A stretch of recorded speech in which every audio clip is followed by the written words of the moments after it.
I painted this painting. Let's go through all the steps that brought me here. So, of course, first you have to think about the concept of your painting. So that part was fairly easy. I had some help. Every year there is a gallery called the Love and Passion Gallery. It's coming up and I wanted to submit something to the gallery. People perform and people can show their artwork, and I think there's even some writers selling books and people doing like poetry and stuff.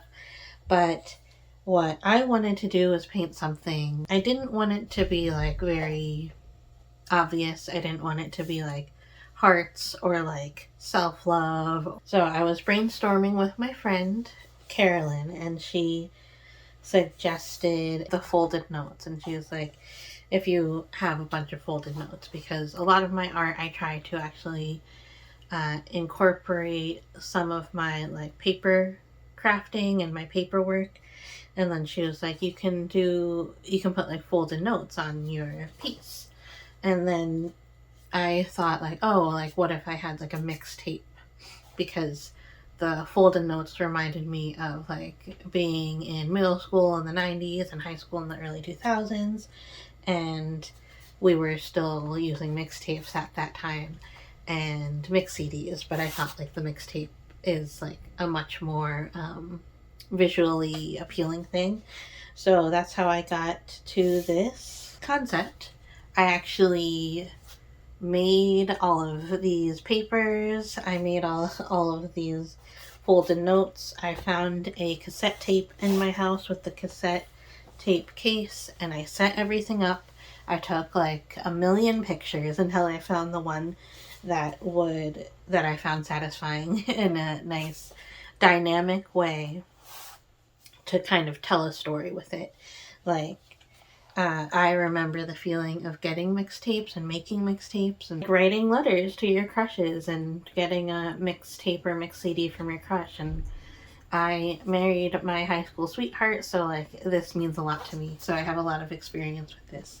So I had a lot of fun making it. So let's see like the actual method that I did to achieve this. I started off by mixing the palette. I made it very colorful and pastel 90s.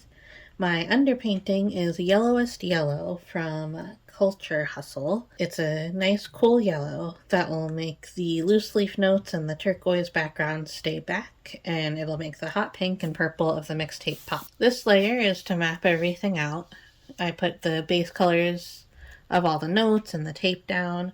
Then I outlined everything and put in some early shading. I always like to start with a very slight shading, like a just basically the color but a little bit darker, or even just the color but another layer of it, so that I can go in and darken anything that I want to for the actual shadows later. But this way I have kind of everything mapped out. Here I'm trying to freehand the cassette, but I'm not a fan. I finish up painting and then I step away for I think maybe a few days at this point. It's always good to look back with fresh eyes when you're unhappy, so that way you can decipher whether you still don't like it or if you're just tripping from looking at your piece too closely for a long time. So it's always good to step away and then look back at it with fresh eyes to see if you are actually unhappy with it. In this case, I was. It looked totally wrong. So to combat this, I made some stencils. I had a reference photo that I was using, which had the cassette tape in the right orientation. So I used that photo to make these stencils just out of some grocery bags. Because I had that reference photo already, making the stencils was an obvious choice for me, and I love stencils. I also love making them because I really like cutting out the little shapes and figuring out what I need to do. Now that I have these stencils, I'm able to use these again to make a whole new piece, or multiple pieces to come. So here I am lining up my stencils to make sure everything makes sense, and then I get started.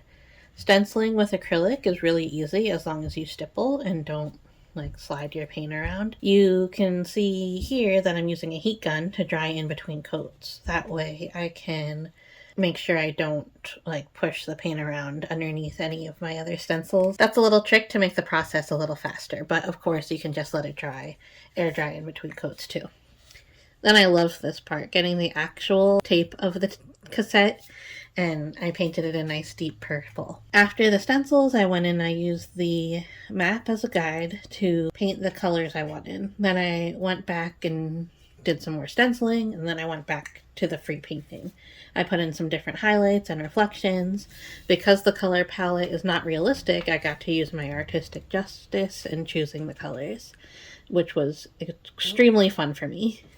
At this point, I wasn't sure if doing the stencils had made that much of a difference, so I looked back at the footage, and you could really see how much of a difference it is. Here it is before, and here it is after the stencils. So you can see before, the foreshortening didn't make any sense and nothing was in the right place, and after, everything looks a lot better. Definitely prefer this one. Now onto the folded loose leaf notes. This was so fun. I actually had the folded notes with me to base everything off of, so I put a whitewash over all of them to not only make them look whiter, but also to make the tape stand out more. I went through and I put the darling little blue lines of the loose leaf paper and the pink margin lines too, don't forget those. I put the handwriting pull me note and the candy conversation heart with hugs on it. I put some fake cursive here, my specialty. And then on this card over to the side, I wrote hello, hello, hello. This was based on a real card that someone sent me. Now onto the cassette insert. After putting my A-side and B-side guidelines, I attempted to paint on the track listing with a paintbrush, but I hated that, so I wiped it up. I wrote out the track listings and mixtape title in marker and covered it with a thin layer of white. You can see the track listings and mixtape title, Our Love Song 99, only if you look very closely. It's like a little surprise for those who choose to look closely when it's hanging up at the gallery, and especially for whoever ends up as the owner of this painting. Now it's time to really make things pop. White highlights. I added a little yellow and blue to my highlights, but the white really makes everything look plasticky. Like when you're doing more realistic paintings, you would tend to stay away from pure black or pure white, but I think in this case it really works.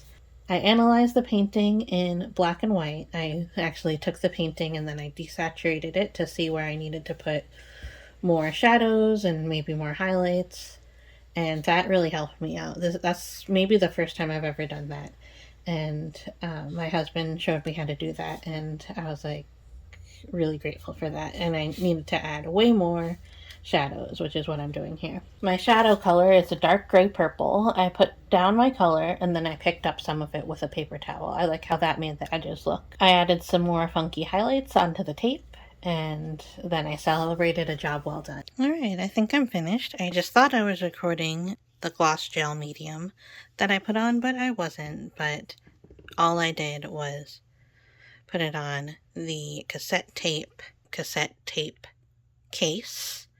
I put the lines parallel to the edges of the actual item. So this one I did it like this, and then this one I did it like this, and then like that. And then I also did it on the insert, and instead of going parallel, because I didn't want it to be as shiny as those two things, I did it in a crosshatch. I think I'm done. You gotta stop sometime, right? And I'm pretty happy with how much the items that I have chosen to display are popping out. Like these mixtapes are popping out, and then the notes are still visible, but like kind of falling to the background. And then I am going to frame it, but other than that, I am pretty much done. So I'm very happy with it. I hope it sells. I had so much fun painting this. If you have any suggestions for me to try another painting, I've been really loving getting back into acrylic painting. Let me know in the comments, and then maybe I'll actually paint something else. Thanks so much for watching, and I will see you next time. Bye!